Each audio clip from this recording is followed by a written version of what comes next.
Hey everybody, welcome to the channel, True Crime Stories. If you're new to the channel, please hit that like button and subscribe so you can hear more. Thanks for stopping by.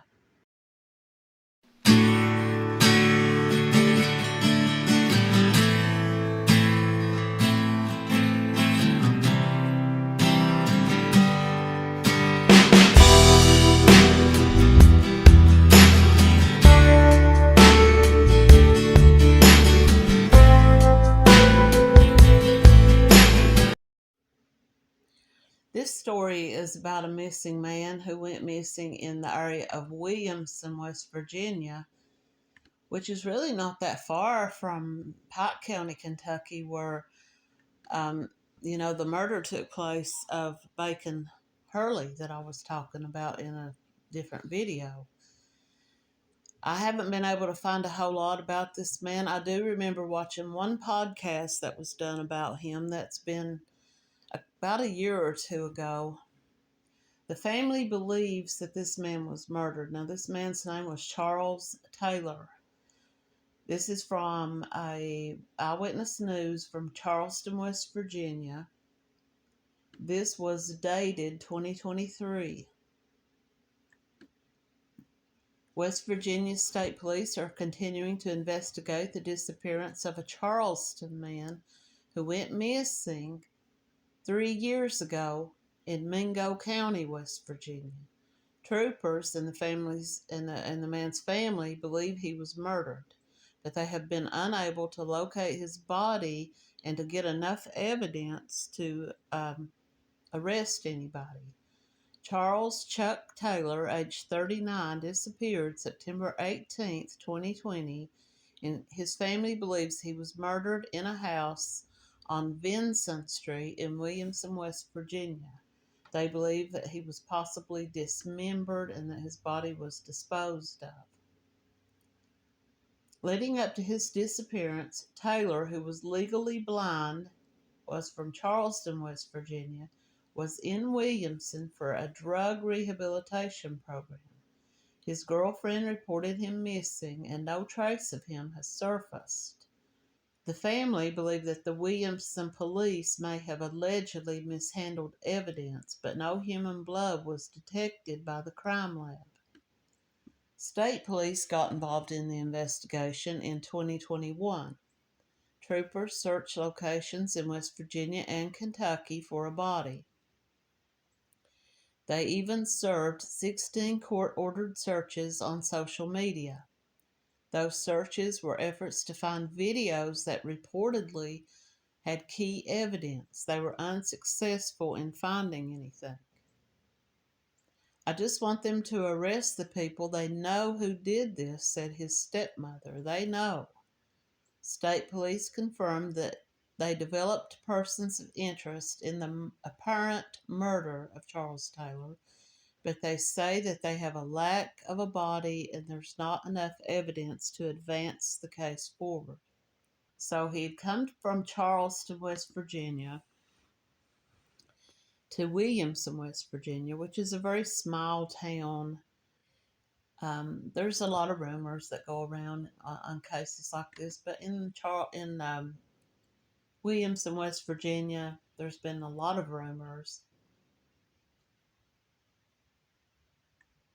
It was rumored that he had a sum of money and that he was possibly targeted because of this money. Does the police believe that he was possibly using drugs again? That he was last seen September 18th, 2020 in Williamson, West Virginia. He was captured on video leaving his home in the Williamson Tower Apartments at 5 o'clock in the morning. Since his disappearance, there's been no activity on his bank account, no confirmed sightings of him. If anyone has any information about Charles Chuck Taylor, they can contact the West Virginia State Police at 304-235-6000. He was 5'8", 175 pounds, black hair color, but he was balding. He was in some of the photographs of him. You could see that he was balding. He had brown eyes, and he has biblical tattoos on both forearms. Now, it doesn't go into any details about that. It just says biblical tattoos. This is from Web Sleuths. It says that he was suffering from mental illness and he was legally blind. Police say there is no sign of foul play, but they are concerned he doesn't have his medication. So they say that he was seen leaving the apartment on his own. He was alone. It was 5 o'clock in the morning. There was a person of interest named Williamson. Police say they continue to search for a person of interest in this case. His name was Rhonda Johnson, and she was last known to be in the Ohio area. They say that he was off of his medication, and police believe that it was last documented a refill on September the 2nd, and he has been missing since September the 20th. Now, this was 2020. In one other article that I found, it just said that they had some DNA evidence that they were researching at the lab, but they don't believe that this was foul play. Police say they continue to look for a person of interest in the investigation of a missing man, and they are looking for a woman named Rhonda Johnson, whose last known location was in the Ohio area. So I watched a couple of videos and I wanted to share some information that I was able to find about Charles Taylor. This is not going to be in any order. I'm just reading notes that I took as I was listening to these videos and podcasts and trying to gather some information.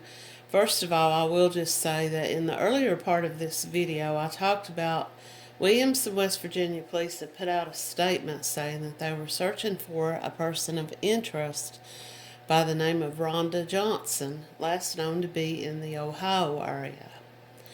There was no follow-up on that whatsoever. I could not find anything, and any of the people who were involved trying to get information about Charles Taylor also could not find anything about who this woman is, who she was supposed to have been to Charles Taylor, how she might have known him or have been involved. And as of today, I could find anything about her.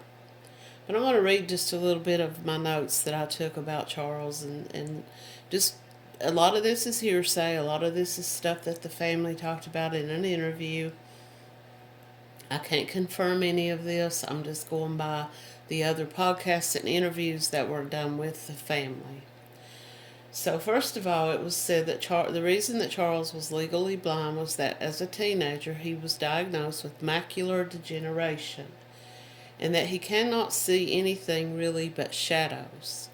His family said that it would have been very unusual for him to have been out wandering around at night, as he could see what little bit he could see required light in order for him to have any type of vision whatsoever.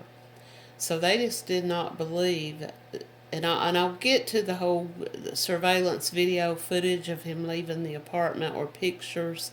I'll get to all that in a minute. The family does not believe, and they were later told by someone who lived or who worked for this apartment building that that was not Charles, because the cameras at that building they didn't even work.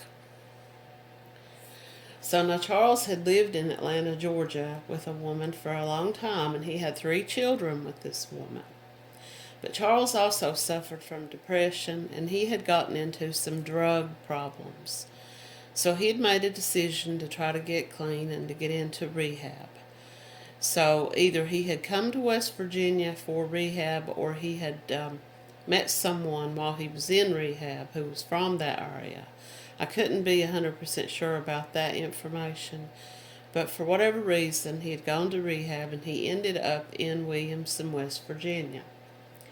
Now, the family says that he got involved with a woman there by the name of Alexis Williams.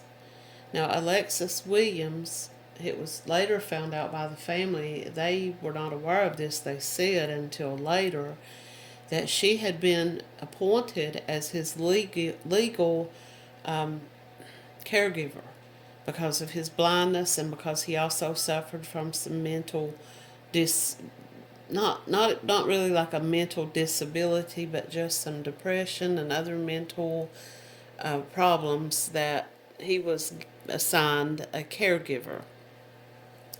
Now, she was getting paid from the state or by the government to do this, to be his caregiver, but the family also says that she was in a relationship with him.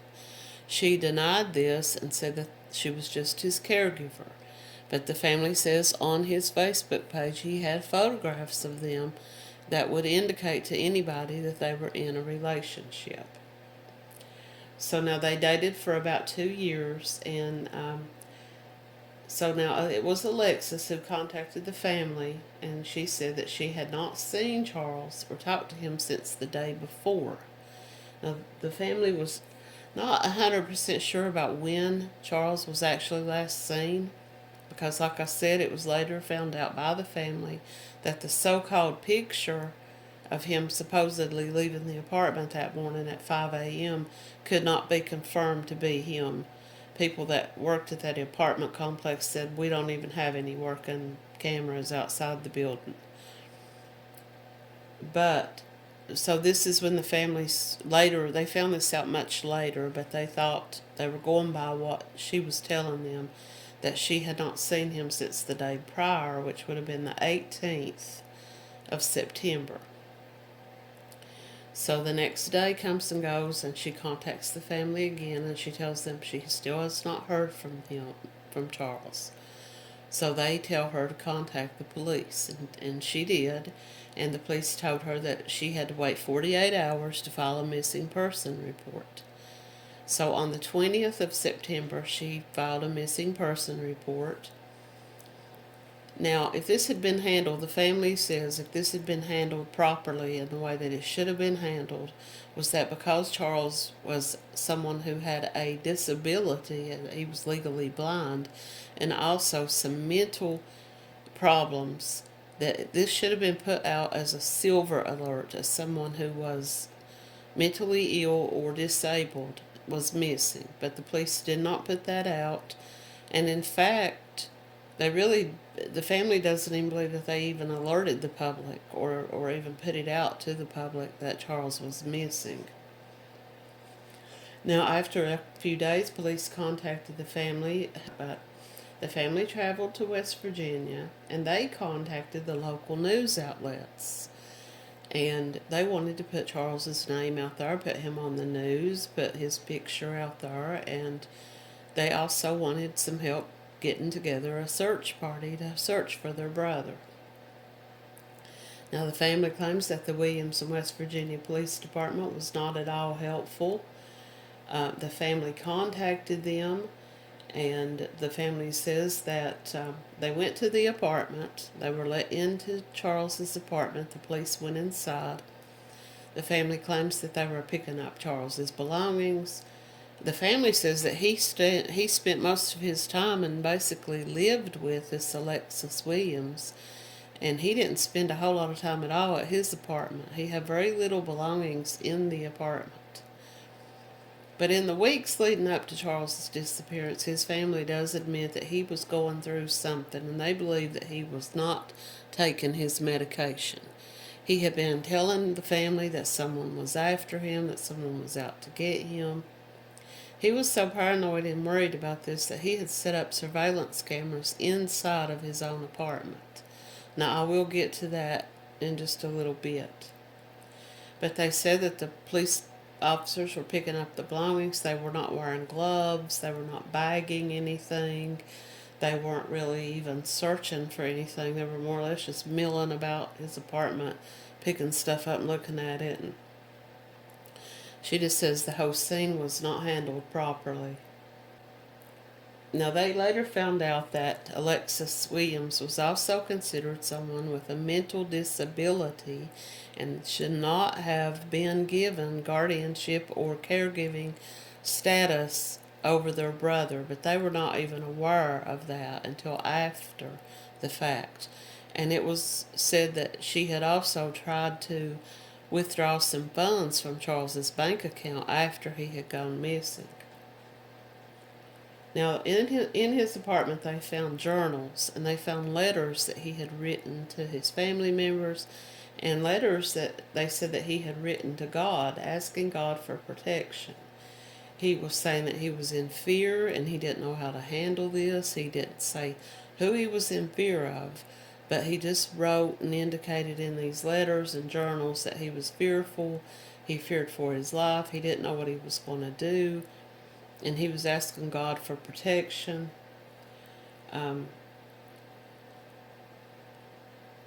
Now, search and rescue teams got involved, and they did go out and they did start searching the area. They said that the police did not put out pictures to these search and rescue teams. They did not give out a picture of Charles, and that the one grainy photo that the police had, they claimed they got from the apartment complex at 5 o'clock that morning, was of Charles's back. It was like a camera angle from him walking away from the camera. The family could not confirm that that was him. And months later, when they talked to the apartment owners or the apartment managers, they were told, we don't have any outside cameras, so I don't know where they got that picture.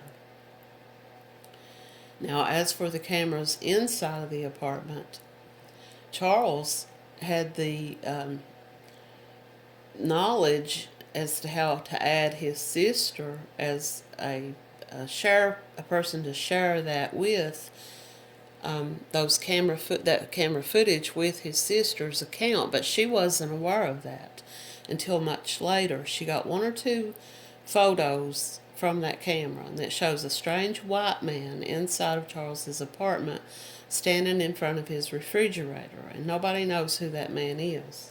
They don't know how he got a key to get inside that building. They believe it's probably someone who worked there that had a pass key or something like that, maybe even somebody who picked the lock. But whoever it was, so now she had to try to subpoena to get all that footage from those cameras, and I don't know if the cameras were taken down. The family had returned back and forth to Williamson on numerous occasions. I don't know if they took the cameras down or if they were even allowed to touch them, since it was not their property. The family asked if the police had checked his bank records or his phone records, and it was found out that they had not. They had not subpoenaed his phone or bank records. The police told the family that they had been getting calls, and that they had one caller who claimed to have had footage of Charles wandering around a place called Cinderella Holler, and he was talking to himself. Family asked the police to see this footage, and the police said they could not even confirm that this footage actually even existed, because this had just been a phone call that they had received. So they didn't even go out and investigate that. They didn't ask, where is this footage? Where did, who has it? Was it on a house? Someone had it at their house? Was it a trail cam? They just told the family this was a phone call somebody told us. The family also says that people in the community were very unhelpful of them, and that when they would come to town to hang up posters in the area, that a lot of people would be very rude to them, and some people would even shout at them, and they became somewhat fearful to even go into that town. They said that it was almost like a protective mentality of the people trying to protect each other. But they did meet one lady who came up to them and told them that their brother, Charles, had been murdered in a house on Vinson Street, and that he had been chopped to pieces. She gave them the house number and told them where it was located. They went out to the house, and the brother went inside the house. He thought it was an abandoned house. He didn't think anyone was living there. He says he found blood outside of the home, and he found a bloody glove outside of the home. He went inside the home and he found blood stains on the floor and the carpet. And when they went out into the backyard, there had been parts of carpet covered in blood that had been cut up out of the house and thrown into the backyard. Now, they contacted the police. A man came to the home, got into an altercation with the brother of Charles Taylor, and he told them that he owned that house. He told them that during the time that Charles had gone missing, he had been in jail, and that he could prove that, and that people, squatters, I guess, had been using his home and coming in and out of his home while he was in jail, and that he didn't have anything to do with them.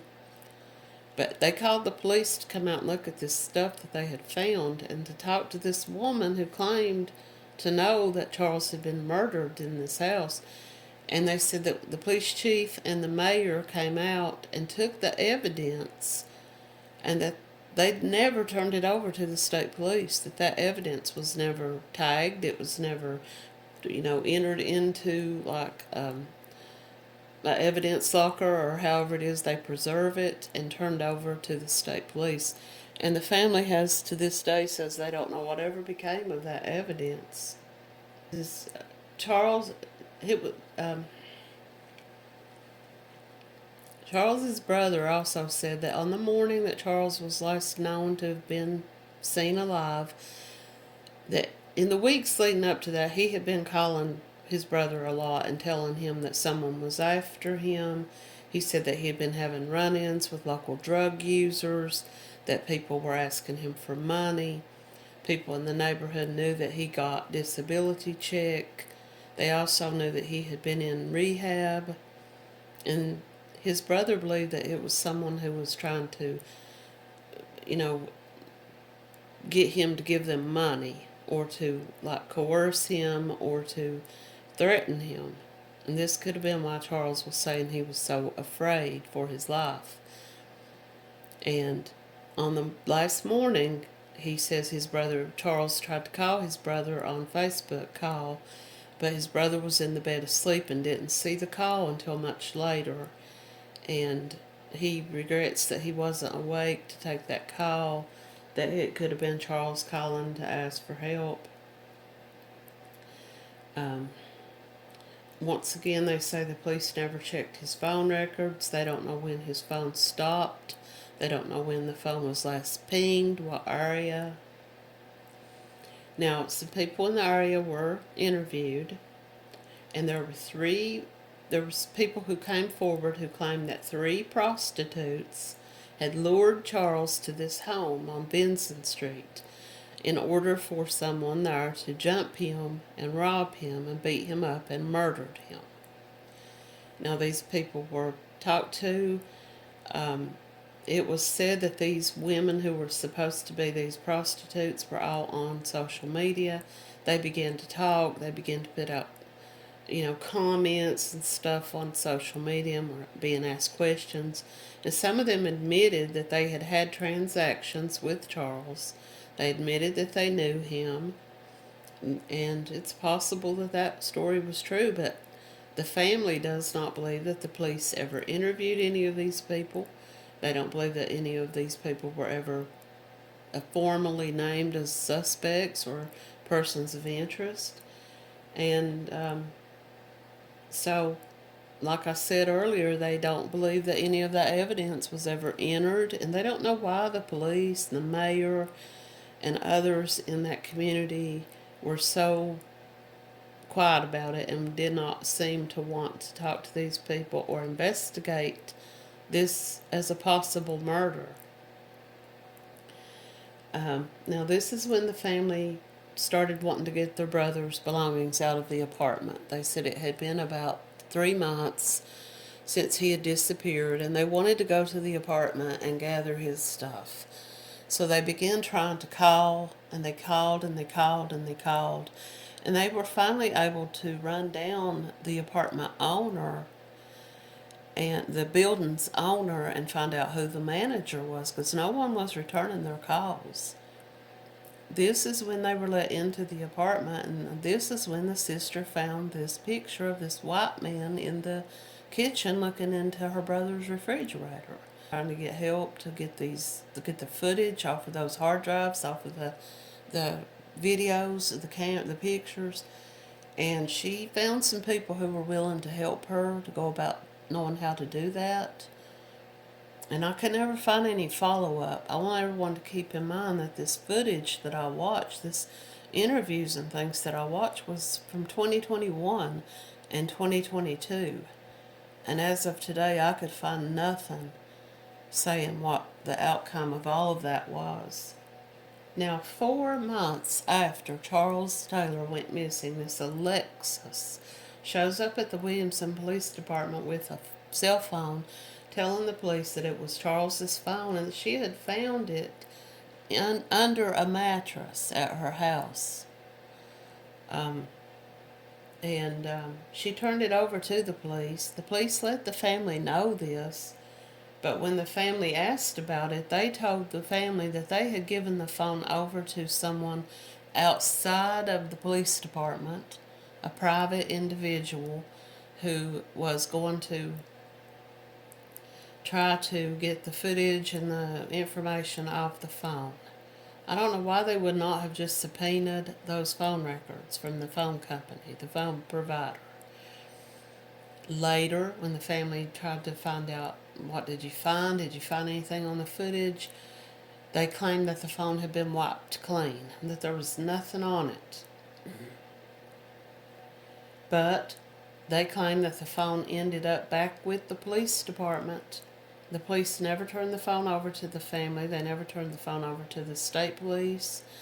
When the state police took over this case and the FBI and the U.S. Marshals started to get involved, the family never learned whatever became of the phone or any of the other evidence.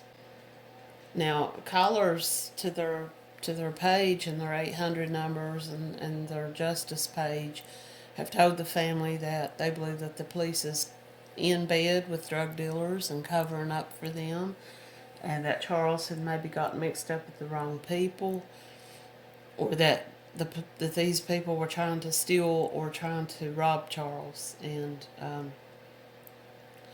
so now after Alexis turns this phone over to the police, it was said that she moved away from the Williamson area.